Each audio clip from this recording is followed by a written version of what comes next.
Ah ouais, après l'adoration, l'acclamation, Macron il va subir euh, l'expulsion, quoi, enfin la mise à l'écart, quoi. Ah, voilà, quoi. C'est comme quand vous avez dans vos contes gaulois, là, Astérisque, hein, celui qui joue de la harpe, là, j'ai oublié son nom, quoi. Quand il y a le festin, quand il y a la fête, vous l'attachez à l'arbre, puis vous lui foutez un bâillon dans la bouche, quoi, pour qu'il ferme sa gueule. Ben, c'est ce qui va arriver à Macaroni, quoi. Voilà, il va connaître l'oubli, le rejet. Ah, voilà. Puis c'est je dis moi personnellement, la démocratie directe qui va flamber, qui va rayonner, quoi.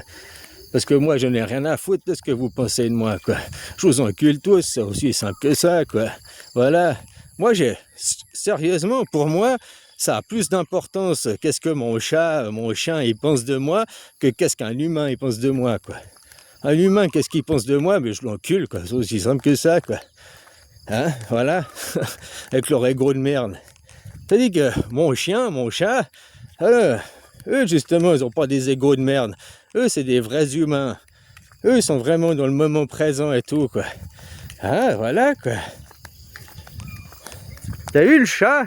Le chat aussi, ça cligne peu des yeux. Hein. Normalement, un animal dans la nature, les vrais animaux, ils clignent pas des yeux parce qu'ils sont dans la contemplation, l'émerveillement, comme un enfant de 4 ans, quoi. Avant de ses 4 ans, quoi.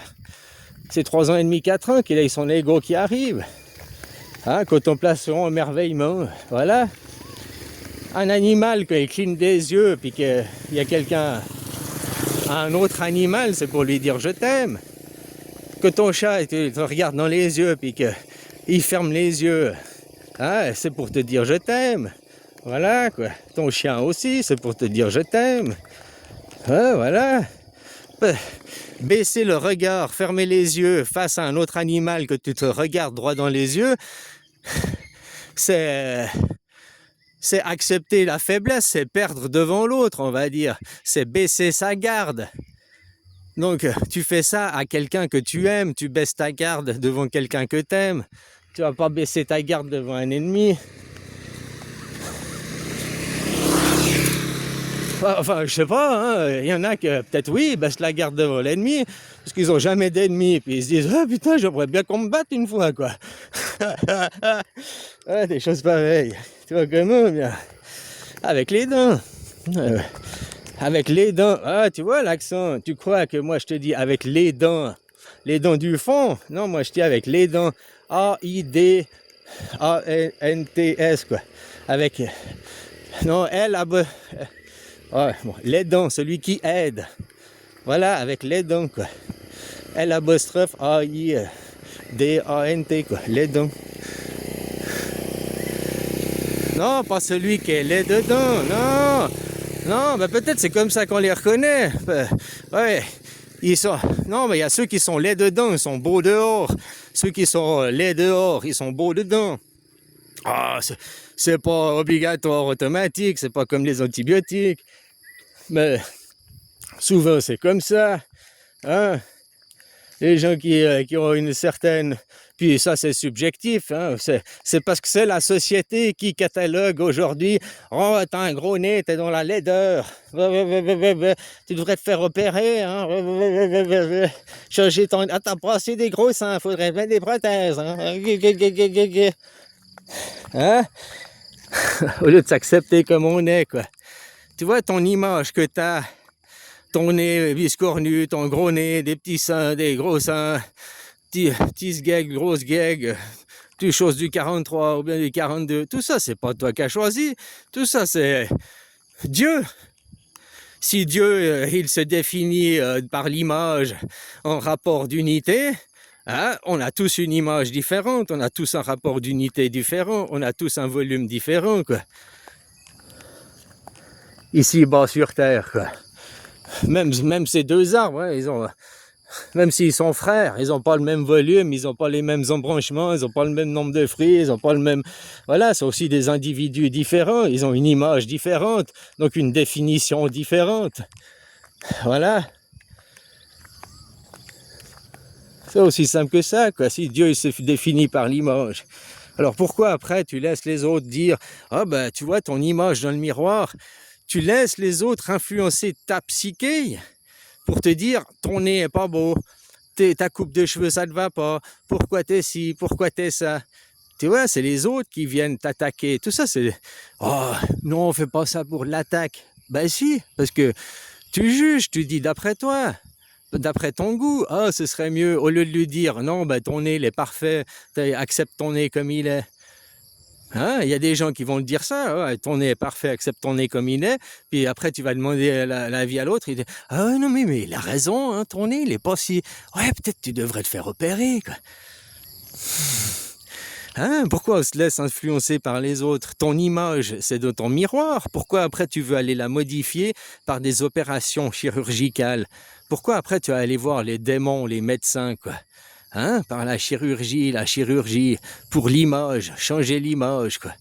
Donc après, qui a changé l'image? T'étais au chirurgien, t'as changé ton nez, donc ou tes seins, ou je sais pas quoi. T'as changé ton image. Qui est devenu ton Dieu? Et ça, c'est très philosophique ce que je suis en train de te dire, hein. Qui est devenu ton Dieu le jour où tu as fait ton opération? Le médecin est ton Dieu dorénavant. Parce que le médecin a créé ton image. Ok, tu as accepté l'image en virtuel, machin et tout. Hein, oh, on va faire ci, on va faire ça. Tu as accepté l'idée, d'accord? Mais qui a réalisé le tableau? Qui a réalisé le nez? Le médecin. Donc le médecin maintenant est ton créateur. Le médecin a défini ton image. Et ce n'est plus la nature, tu n'es plus dans l'image naturelle, tu n'es plus dans l'image que Dieu t'a donnée, tu es dans l'image que le médecin t'a formée. Mais là c'est pour le nez que j'explique, tu peux le comprendre. Mais maintenant, c'est la même chose en psychologie. Au lieu d'être toi-même, d'être toi, quoi, simplement toi, non, les gens, ils veulent se conformer à être comme les autres, quoi. Le conformisme, tu dois avoir le nez comme ça, tu dois avoir... Et il se plie, tu vois, comme tu acceptes d'aller te faire opérer du nez, tu acceptes que le médecin, le docteur, il pratique une opération et il te change ton physique, autant c'est aussi des docteurs en droit, des docteurs en philosophie, des docteurs en psychologie, des docteurs, parce qu'ils ont un doctorat, et ils vont aussi t'opérer, mais de manière non physique, de manière psychologique. Les dégâts, on les voit parce qu'après, ton comportement, il change, tes attitudes, elles changent. Au début, avant de te faire opérer le nez, on t'a déjà vu te dire « tu n'avais pas un joli nez » et tu as accepté l'idée. Tu vois, le premier docteur qui est venu, c'est celui qui t'a mis la psyché en place. On est tous des docteurs, hein, parce qu'on a tous la bouche et la parole, docteur du diktat. Enfin, le docteur, c'est celui qui voudrait réparer justement les erreurs de la dictée, quoi, hein, du diktat. La parole est créatrice, bah la parole la dicte, le dicton, la dictée, la diction. Hein, le dictateur, c'est celui qui parle. Voilà le pur nom, la pureté du mot. Le dictateur, c'est celui qui parle. Maintenant, je suis un dictateur et toi, tu es mon orateur. Mais je suis pas un dictateur, je suis pas en train de t'ordonner. Fais ci, fais ça, tu dois m'obéir, tu dois m'écouter, j'ai la vérité absolue. Je suis pas un dictateur dans ce sens-là. Tu vois, ça encore, par le sophisme, on met dans la tête des gens qu'un dictateur, c'est celui qui, avec son armée, va... Alors que dans la pureté du mot, le dictateur, c'est juste celui qui parle. N'importe qui parle est un dictateur. C'est aussi simple que ça, quoi. Et n'importe qui écoute est un orateur. On a une discussion les deux, on est face à face au bistrot. Je parle, je suis dictateur, t'es orateur. Mais après, tu vas répondre. Je vais devenir orateur, tu vas devenir dictateur. Et tu réponds tu me parles, tu me blablabli, blablabla, blablabla, blablabla, blablabla. Et moi, je t'écoute, là. À ce moment-là, c'est toi le dictateur et c'est moi l'orateur. On a juste interverti les positions. C'est tout, quoi. Mais c'est vraiment de la pureté, de la simplicité du mot. Y a pas plus, c'est l'étymologie du mot. Le dictateur, c'est lui qui dicte. Voilà, c'est pas celui qui est forcément autoritaire. Ça n'a rien à voir avec l'autoritarisme. Tu peux être un professeur et un dictateur. Des professeurs, il y en a qui sont très très pédagogues et il y en a qui sont très autoritaires. Après, l'individu, lui, c'est le dictateur. Il peut être sympa ou pas, ça dépend, quoi. Voilà, Il y en a, ils trouvent Macron sympa, puis il y en a, ils le trouvent pas sympa. Voilà.